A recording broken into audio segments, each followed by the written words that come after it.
గా నేర్చుకోవాలా? అప్టాక్స్ తో మా ఉచిత లైవ్ వెబినార్లలో చేరండి. ఆల్గో ట్రేడింగ్ కేవలం 10 రూపాయల బ్రోకరేజీ అందుబాటులో ఉంది. ఇప్పుడే అకౌంట్ ఓపెన్ చేయండి. గిరిబాబు గారు నమస్తే సార్. నమస్తే అండి. Welcome to Vishnu talks and welcome to Suman TV. So Giribabu గారు ఈ వీడియోలో కాస్త డీటెయిల్గా మిడిల్ క్లాస్ అనే టాపిక్ గురించి కొంచెం మాట్లాడుకుందాం. మిడిల్ క్లాస్ కొన్ని శతాబ్దాలుగా మాట్లాడుకుంటున్నమాట మిడిల్ క్లాసు. మేము మిడిల్ క్లాస్ వాళ్ళమే, మేము అప్పర్ మిడిల్ క్లాసు, మేము లోయర్ మిడిల్ క్లాసు, వాళ్ళు మిడిల్ క్లాసు. అంటే మిడిల్ క్లాస్ అనే పదం మన నిత్య జీవితంలో అదొక కొలోక్వియల్ లాంగ్వేజ్ అయిపోయింది. చిన్నప్పటి నుంచి మాట్లాడుకోవడంలో మమేకం అయిపోయింది. సరే, ఇప్పుడు మిడిల్ క్లాస్ అనేదానికి ఏంటి సరైన నిర్వచనం? అసలు మిడిల్ క్లాస్ అంటే ఎవరు? మేము మిడిల్ క్లాసా కాదా అనడానికి ఉన్న పారామీటర్స్ ఏంటి? నార్మల్గా మిడిల్ క్లాస్ అంటే చాలామంది ఎకానమిస్టులు కానీ డెఫినేషన్ చాలా చూస్తూ ఉంటాం. అంటే నెలకు 40,000 రూపాయలు నుంచి 50,000 సంపాదిస్తే వాడు మిడిల్ క్లాస్ ఉన్నట్టు, లేదా ఇంట్లో ఎంతమంది ఉంటే అన్ని 40,000 ఉంటే వాళ్ళు మిడిల్ క్లాస్ అన్నట్టు, లేదా నేను ఈ రోజు సంపాదించేది రేపు తినడానికి ఉంచుకుంటా రేపటి కోసం, ఇవాళ సంపాదించేది రేపటి కోసం అంటే పావర్టీ, పేదవాడు. లేదు, నాకు నెల జీతం వస్తుంది కాబట్టి నేను ఈ నెలంతా హ్యాపీగా ఉంటాను, మహా అయితే నా దగ్గర ఎమర్జెన్సీ ఫండ్ ఒక 6 monthsకి ఉంటుంది, మిడిల్ క్లాస్. ఎప్పుడైతే జనరేషన్స్ టుగెదర్ మాట్లాడతామో, జనరేషన్స్ గురించి మాట్లాడతామో, వాళ్ళు upper class and higher upper class. కానీ ఈ మన సొసైటీలో మనం చూస్తే మెజారిటీ ఆఫ్ పీపుల్ అంటే more than 80% of people middle క్లాస్లో ఉంటారు. పోవర్టీ, పూర్ క్లాస్, ఈ గవర్నమెంట్ ఇచ్చే ఫ్రీబీస్ మీద బతికే వాళ్ళు ఒక 10-15% ఉంటే, ఇటు ఫ్రీబీస్కి తీసుకోలేక అటు హయ్యర్ క్లాస్గా బతకలేక సతమతం అవుతూ ఉండే మిడిల్ క్లాసే మేజర్గా ఉంటుంది. అయితే మిడిల్ క్లాస్ అంతా కూడా నేను ఈ మిడిల్ క్లాస్లో పుట్టాను, మా నాన్న గనక యాక్చువల్గా పలానా టైంలో పలానా ల్యాండ్ కొని ఉంటే, మా నాన్న కనుక అలా చేసి ఉంటే, మా నాన్న కనుక ధీరుభాయ్ అంబానీ అయితే, ఇలా మాట్లాడుతూ ఉంటారు. కానీ నేనేం చేయాలి, నా పిల్లలు అలా కాకుండా ఉండాలంటే ఏం చేయాలి? మనం మాత్రం ఒక అడుగు ముందుకేయం. బట్ మన భవిష్యత్ గత మన పేరెంట్స్ని, వాళ్ళ నాన్నని మాత్రం నిందిస్తూ ఉంటాం. ఇప్పుడు మా నాన్న పలానా ప్లేస్ కనుక కొనుంటే, పలానా టైంలో కొనుంటే ఈరోజు అది ఒక కొన్ని కోట్లు పలికేది, మేము రిచ్ అయ్యేవాళ్ళం. మరి వాళ్ళు నువ్వేం చేస్తున్నావు? మరి నువ్వు కూడా కొనొచ్చు కదా అది. నాకు ఎట్లా కొంటా, నాకు ఇచ్చే జీతమే సరిపోదు, నాకు కమిట్మెంట్స్ ఎక్కువ ఉన్నాయి, ఇవన్నీ చెప్తున్నావు కదా. మరి ఆయన కూడా అదే పరిస్థితి. అప్పుడు ఆ విషయం ఎందుకు ఆలోచించారు? ఆయన కూడా అలా ఆలోచించి ఆయన జీతంలో ఆ కమిట్మెంట్స్తో అక్కడే ఉన్నాడు, అందుకే కొనలేదు. ఇప్పుడు నీకున్న కమిట్మెంట్స్ ఆయనకు కూడా అప్పుడు ఉన్నాయి కనుక మనం ఇప్పుడు చేస్తున్న తప్పులు ఆయన అప్పుడు తప్పులని చెప్పడానికి లేదు. మనం ఇప్పుడు ఎలా ఉన్నామో అప్పుడు ఆయన అలాగే ఉన్నాడు. కానీ ఈ అదంతా ఎక్కడుందంటే ఇక్కడ ఉంది. మీకు ఇంగ్లీష్లో సామెత ఉంటుంది, మీ ఫ్రెండ్స్ ఎవరో చెప్పు, నువ్వెవరో చెప్తా అని. Tell me about your 5 friends, I tell you who are you కదా. సో కనుక మనము మనతో చుట్టూ ఉండే మనుషులతోటి ఎవరితో మనం ఉంటున్నాము, మన థింకింగ్ ఎలా ఉంది, మన ఆలోచన విధానం ఎలా ఉంది, ఇది కనుక మనం ఉండే మనుషులతో మాట్లాడుతూ ఎప్పటికప్పుడు మన ఆలోచన విధానాన్ని కనుక మార్చుకుంటూ, నేను హై థింకింగ్ ఉండాలి, బిగ్ నెంబర్స్ మాట్లాడాలి. ఇప్పుడు నా దగ్గర వచ్చే క్లయింట్స్ అందరికీ నేను ప్రతి ఒక్కళ్ళకి కూడా మినిమం మీ రిటైర్మెంట్ కార్పస్ 5 కోట్లు ఉండాలని మాట్లాడుతుంటాను. 5 కోట్లు, అరే నా జీతం ఎంత లేదు కదా, నాకు వచ్చే శాలరీ నుంచి ఎంత సేవ్ చేసి ఎంత అంటే, first of all think big అనేది మన ఆలోచనలో ఉండాలి. అప్పుడే కానీ మీరు రేపు పొద్దున భవిష్యత్తులో మీరు ఆలోచన చేయగలుగుతారు. మీరు ఆలోచన చేయకపోతే ఆచరణలో ఎక్కడి నుంచి వస్తుంది? ఒక ఎగ్జాంపుల్ చెప్తాను. ఇప్పుడు మీకు నార్మల్గా ఈ కొన్ని లారీల వెనక చూస్తూ ఉంటాం, ఏది నన్ను చూసి ఏడవకరా, బురే కాలే వాళ్ళే బురే అంక వాళ్ళే తెర మూ కాలే అని చూస్తూ ఉంటాం. అంటే ఒరే నల్ల మన దిష్టి పెట్టేవాడా అని రాసుంటుంది, అప్పు చేసుకున్నాను బాగా రాసుంటుంది. యాక్చువల్గా ఈ లారీ డ్రైవర్లు వాళ్ళు ఎలా ఉంటారు?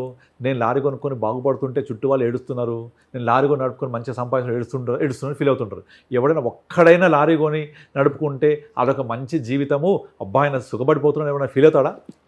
ఎవ్వరు ఫీల్ గారు. అది కష్టమైన పని.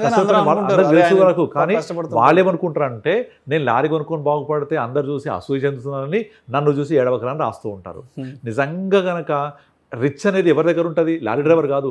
ఈ లెక్కన బెంజ్ కార్ నడిపే వాళ్ళు ఎంత పెద్దగా రాసుకోవాలా? కార్ అంతా స్టిక్కర్లు వేయించుకోవాలి. నేను బెంజ్ కార్ అనేది ఏ బెంజ్ కార్లో నడిపే ఎవరు కూడా ఇలా రాసుకోరు, ఏ లగ్జరీ కార్ నడిపే ఎవరు ఇలా రాయరు. కానీ ఒక లారీ డ్రైవర్ వెనుక రాసుకుంటాడు. ఎందుకంటే వాళ్ళ ఆలోచన అలాగే ఉంటుంది. నేను బాగుపడిపోయా, నేను లారీ నడుపుతూ ఉంటే అందరూ చూసి నన్ను చూసి ఎడవకరని రాసుకుంటే ఇంకా నాకు ఆ దిష్టి బొమ్మలాగా ఉంటుంది, అది దిష్టి కదా ఫీల్ అవుతుంటాడు. అంటే ఆయన పరిధిలో చూస్తున్నాడు. కానీ అంతకుమించి బెంజ్ కార్ చాలా ఎన్నో రెట్లు కాస్ట్లీ, ఎన్నో రెట్ల నీ విలాసవంతమైన జీవితానికి ఒక ఉదాహరణ. కానీ బెంజ్ కార్ ఎవరూ రాయరు అక్కడ. ఇదంతా కేవలం మైండ్ సెట్ మాత్రమే. ఫస్ట్ ఆఫ్ ఆల్ ఈ మైండ్ సెట్ నుంచి మనం బయటకు రావాలి. మనం బయటకు వచ్చి నేను నా పిల్లలు ఎలా భవిష్యత్తులో మంచి ప్రదేశంలో మంచి విధంగా జీవించాలని ఆలోచన ఉంటే డెఫినెట్లీ మీరు ఇప్పుడు స్టెప్స్ వేయాలి. సో కానీ నా జీతం ఇంతే, నేను ఇక్కడే ఉంటాను, నా వల్ల కాదు అని ఫీల్ అవుతే నిన్ను నువ్వు వాడుకోకపోతే ఇంకొకటి నువ్వు వాడుకుంటాడు. ఇప్పుడు మీరు ఒక క్లాస్లోకి వెళ్ళి మనము అరే నీకు పెద్ద అయిన తర్వాత ఏమవుతావని పిల్లల్ని అడగండి.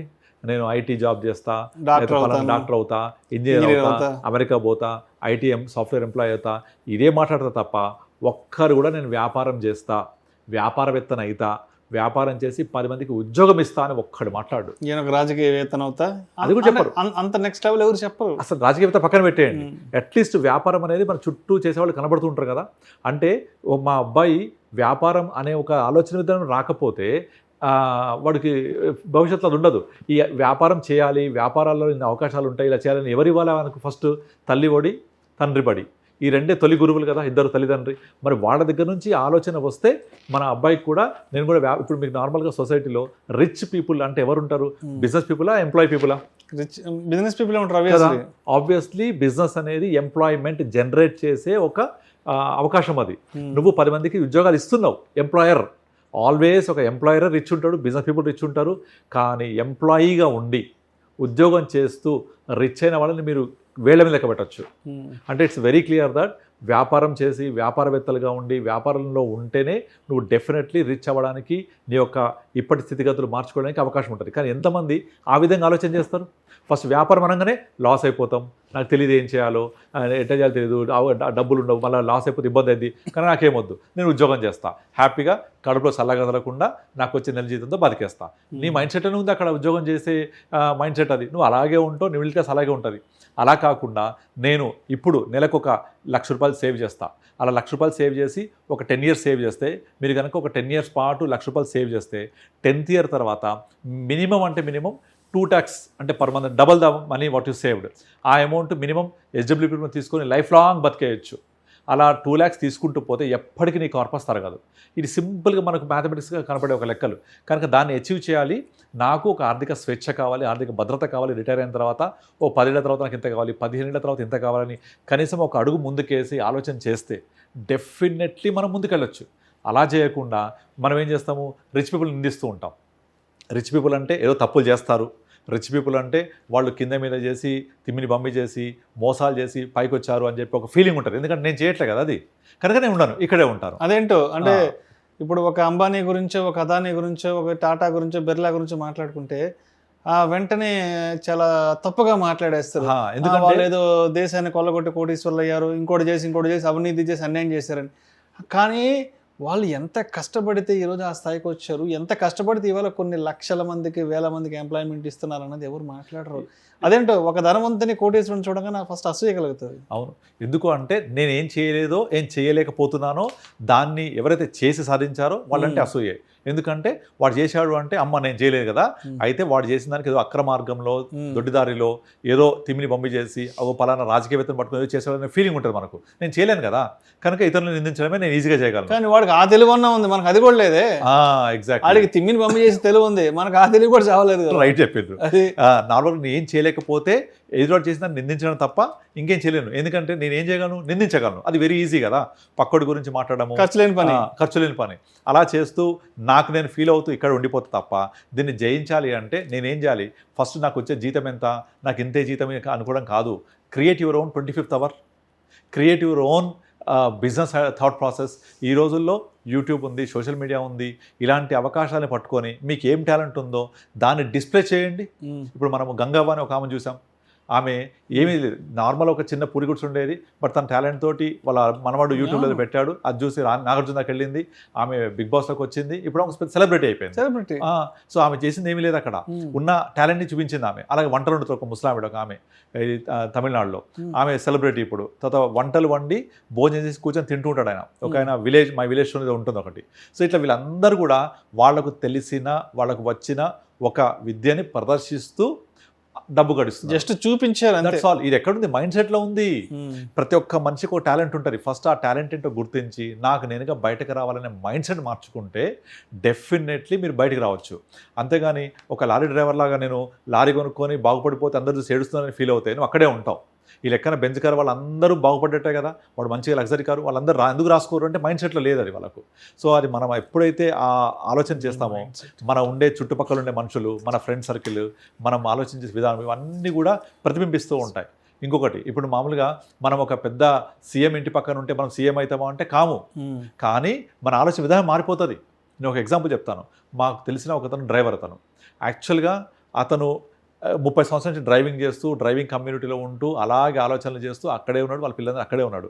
కానీ ఎవరైతే అతను నడుపుతున్నాడో కారు, అతను నడిపేది ఎవరి కారు, ఒక ఆఫీసర్ కారు, వాళ్ళ పిల్లలేమో అందరూ అట్లాగే ఆఫీసర్లు అయ్యారు, ఈయన పిల్లలందరూ అట్లాగే డ్రైవర్లు అయ్యారు. నేను చిన్నప్పటి చూస్తున్నాను అనమాట. ఆయన నడిపే కారేమో ఆఫీసర్ల కోసం, వాళ్ళందరూ తదనంతర కాలంలో అందరూ పెద్ద పెద్ద ఆఫీసర్లు డాక్టర్లు అయ్యారు. కానీ ఆ కారు నడిపిన డ్రైవర్ కొడుకులందరూ డ్రైవర్లు అయ్యారు. ఎందుకంటే ఆయన ఆలోచన అక్కడే ఉంటుంది, ఆయన ఆలోచన విధానం అక్కడే ఉంటుంది, ఆయన థింకింగ్ అక్కడే ఉంటుంది, ఆయనకు ఉండే డబ్బుల్ని ఖర్చు పెట్టే విధానం అక్కడే ఉంటుంది. కానీ థింక్ బిగ్ అనేది రాదు. ఆ థింక్ బిగ్ ఎప్పుడు వస్తుంది అంటే నువ్వు ఉండే సర్కిల్లో, నువ్వు ఉండే ఆలోచన విధానంలో, నువ్వు ఉండే చుట్టుపక్కల ఉండే మనుషుల్లో వాళ్ళ ఆలోచనని మనం ఎట్లా గ్రాప్ చేయాలి, మనం ఎక్కడ ఇంప్లిమెంట్ చేయాలి, అలా చేయండి, మీకు వస్తుంది డెఫినెట్లీ. అంటే మనం కాకపోయినా మన నెక్స్ట్ జనరేషన్కైనా ఆ ఇన్స్పిరేషన్ ఇవ్వగలం మనం. సో అంతేగాని నేను ఇక్కడే ఉంటా, నేను ఇంతే, నాది ఇంతే అని అనుకోవద్దు. మీకు మేనిఫెస్టేషన్ ఐడియా ఉంది కదా, మేనిఫెస్టేషన్ ఇదే కదా మేనిఫెస్టేషన్ అంతా. మేనిఫెస్టేషన్ ఏం చెప్తారు, మీరు రేపు పొద్దున ఏమవ్వాలనుకుంటున్నారు, మీ ఎయిమ్ ఏంటి అనేది మనము 1-2 సార్లు మేనిఫెస్ట్ చేసుకోవాలి. అలా మేనిఫెస్ట్ చేసుకుంటే ఆటోమేటిక్గా మీకు యూనివర్స్ కూడా హెల్ప్ చేస్తుంది. సో నువ్వే మేనిఫెస్ట్ చేసుకోకపోతే యూనివర్స్ కూడా హెల్ప్ చేయదు. అడగంది అమ్మాయిని అన్నం పెట్టదు కదా. కనుక మనకేం కావాలో మన మనసుకి బలంగా మనము చెప్పగలగాలి.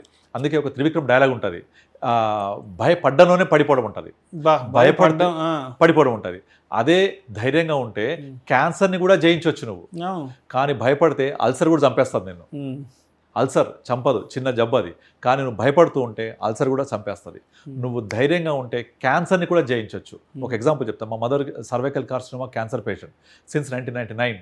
కానీ మా మదర్ అప్పుడు 99లో క్యాన్సర్ అంటే ఎలా ఉండేది, ఆ పదం చెప్తేనే భయపడిపోయారు కదా. 99లో మా అమ్మ హైదరాబాద్కి ట్రీట్మెంట్కి వచ్చేటప్పుడు మా బంధుజన వర్గం అందరూ వచ్చి బస్ ఎక్కించారు కొత్తగూడెంలో. కానీ మా మదర్కి ఒక 10 years వరకు కూడా తనకు వచ్చిన ప్రాబ్లం క్యాన్సర్ అనే పదాన్ని వాడకుండా మేము తనకు ట్రీట్మెంట్ చేసాం. అసలు ఎప్పుడు తనకు క్యాన్సర్ అని చెప్పలేదు. హైదరాబాద్ వెళ్తున్నాం, ఒక పెద్ద హాస్పిటల్ ట్రీట్మెంట్, అంతే. ఇదే చెప్పేవాళ్ళం. నేను డాక్టర్స్తో ఇంగ్లీష్లో మాట్లాడేవాడిని. ఎప్పుడు కూడా ఎక్కడ కూడా క్యాన్సర్ అనే పదాన్ని తనకు చెవిన పడకుండా చేసాం మేము. సో క్యాన్సర్ కాదు కదా, సో భయం లేదు. అదే క్యాన్సర్ అని తెలిస్తే ఆ రోజు తను చాలా ఇబ్బంది పడేది. అమ్మ నాకు క్యాన్సర్ వచ్చిందా, అయ్యా క్యాన్సర్ వస్తే బతకరంట, ప్యానిక్ అయిపోతారు. అప్పట్లో సినిమాలు ఎలా ఉండేవి, ఒక 2 హీరోయిన్లు ఒక హీరోయిన్ లేపారంటే క్యాన్సర్ రావాలి ఆమెకు, ఏదో రక్తం కక్కుని చచ్చిపోవడం ఆ రోజుల్లో సినిమాల్లో. సో అలా క్యాన్సర్ వస్తే చనిపోవడమే. కానీ క్యాన్సర్ని కూడా జయించవచ్చు అనేది మనము ఒక మైండ్ సెట్లో పెట్టుకోవాలి. మా మదర్కి మేము 10 years పాటు అసలు పదం ఎక్కడ ఆమెకు చెవిన పడకుండా మేము చూసుకున్నాం. ఎక్కడ వినపడలేము తన క్యాన్సర్ అనేది. కనుక అసలు ఇప్పుడు తెలుసు, బట్ తన క్యూర్ అయిపోయిన తర్వాత తెలుసు. 2016లో she got cured and everything is perfect. మళ్ళీ మీరు ట్రీట్మెంట్ రావద్దు అని చెప్పేశారు. Now today also she is perfectly healthy. అసలు చూస్తే కూడా ఎవరు గుర్తుపట్టరు 99లో క్యాన్సర్ వచ్చిందా అని. ఎందుకంటే తను జయించడానికి కారణం ఏంటి, తన మైండ్ సెట్. మేము అలా తనకి ఎక్కడ ఇది ఒక పెద్ద జబ్బు కాదు, సమస్య కాదని చెప్పుకుంటూ వచ్చాం. అలాగే నేను మిడిల్ క్లాస్ కాదు, నేను ఒక అప్పర్ క్లాస్గా మారుతాను, నేను ఒక హయ్యర్ ఎండ్లో వెళ్తాను, నా పిల్లలు ఒక మంచి ఖాందాన్లో బతుకుతారు, మంచి అట్మాస్ఫియర్లో బతుకుతారని మీరు కనుక మేనిఫెస్ట్ చేసుకొని ఒక అడుగు ముందుకేసి దీనికోసం ఏం చేయాలో స్టెప్స్ వేస్తే డెఫినెట్లీ మీ పిల్లలు అలాగే ఉంటారు. మనం చేయలేంది, మన ఫాదర్ చేయలేంది మన పిల్లలు చేయాలని కోరుకోవాలి, వాళ్ళని ఇన్కల్కేట్ చేయాలి. అలాగే దానికి స్టెప్స్ మన దగ్గర నుంచి స్టార్ట్ అవ్వాలి. స్టార్ట్ అవుతే డెఫినెట్లీ మనము అందరికంటే ఎక్కువ పైకి వెళ్తాం. ఇప్పుడు నా దగ్గర వచ్చే ప్రతి క్లయింట్కి అదే చెప్తుంటా, థింక్ బిగ్. మీ పోర్ట్ఫోలియోని కనీసం మీ రిటైర్ అయిపోయేకల్లా మీ వయసు ప్రకారంగా 10 కోట్లు ఉండాలి, 15 కోట్లు ఉండాలి, 20 కోట్లు ఉండాలని మనము ఒక స్టెప్ వేయడానికి ఇప్పటి నుంచి అడుగులు వేస్తూ ఉండాలి. అంతేగాని నేను 20 సంవత్సరాల తర్వాత అంత ఉండాలంటే ఉంటుందా, ఆ డబ్బులు వస్తాయా, ఉద్యోగం ఉంటుందా అని నెగిటివ్ మాట్లాడొద్దు. ఫర్ ఎగ్జాంపుల్ మీరు ఒక 15 years బ్యాక్ మీ శాలరీ ఎంత ఉండేది, 12,000, 10,000. అంటే 10,000 శాలరీ అంటే సంవత్సరానికి ఎంత, 1,20,000, 1,15,000. అది సంవత్సరానికి. ఇవాళ 15 years తర్వాత మీ నెల శాలరీ ఎంత, అదే 1,15,000. అప్పుడు 1,15,000 అంటే సంవత్సరానికి, ఇవాళ 1,15,000 అంటే నెలకి. అప్పుడేమో 1,15,000 అంటే నెలకని ఎవరు అనుకోరు, ఇవాళ 1,15,000 అంటే మళ్ళీ సంవత్సరానికి ఎవరు అనుకోరు. ఎందుకంటే సంవత్సరం 1,15,000 అంటే కింద మీద చూస్తారు. 1,15,000, 1,20,000 అంటే అది నెలకి. అప్పట్లో 1,15,000 అంటే సంవత్సరానికి. మారిపోలా నెంబర్లు. సినిమాకి వెళ్ళి రెస్టారెంట్కి వెళ్తే ఇప్పుడు 4,000 ఖర్చు అవుతాయి. ఉన్న 10 సంవత్సరాల క్రితం అప్పట్లో మనం 100 రోజుల సినిమాలు, 75 రోజులు 120 రోజులు సెంటర్లలో ఉండేవి. ఇప్పుడు బాహుబలి అంటే సినిమానే 50 రోజులు నడవలేదు, మాక్సిమం 1 వీక్. ఇప్పుడు సినిమా అంటే శుక్రవారం శనివారం అంతే. మన కలెక్షన్ ఎంత? 1000 కోట్లు, 500 కోట్లు, 600 కోట్లు, 300 కోట్లు ఇక్కడికి వచ్చింది. మరి అప్పుడు కలెక్షన్స్ అన్ని లేవు. అప్పట్లో 5 కోట్లు 6 కోట్లు అంటే అది ఇంకా బ్లాక్ ఇండస్ట్రీ హిట్. బట్ ఇప్పుడు 100 కోట్లు ఇస్ కామన్. ఇప్పుడు అన్ని 1000 కోట్ల క్లబ్బులు. మనం బాహుబలిని బీట్ చేస్తా అనుకున్నామా? పుష్ప బీట్ చేసేసింది 2000 కోట్లు. మళ్ళీ వస్తారు శివకాశి, మళ్ళీ బీట్ చేస్తారు. మన దురంధరులు బీట్ చేస్తుంటాయి ఇవన్నీ కూడా. సో ఇవన్నీ కూడా వాళ్ళ మైండ్ సెట్లో ఉంటుంది. నేను ఇంతే, ఇక్కడే ఉంటా, నా వల్ల కాదు నేనంటే అక్కడే ఉంటాం. మనల్ని మనం వాడుకోవడం మొదలు పెడితే ఎక్సలెంట్గా మనం పైకి వెళ్ళచ్చు. Thank you sir, thank you so much Giribabu గారు.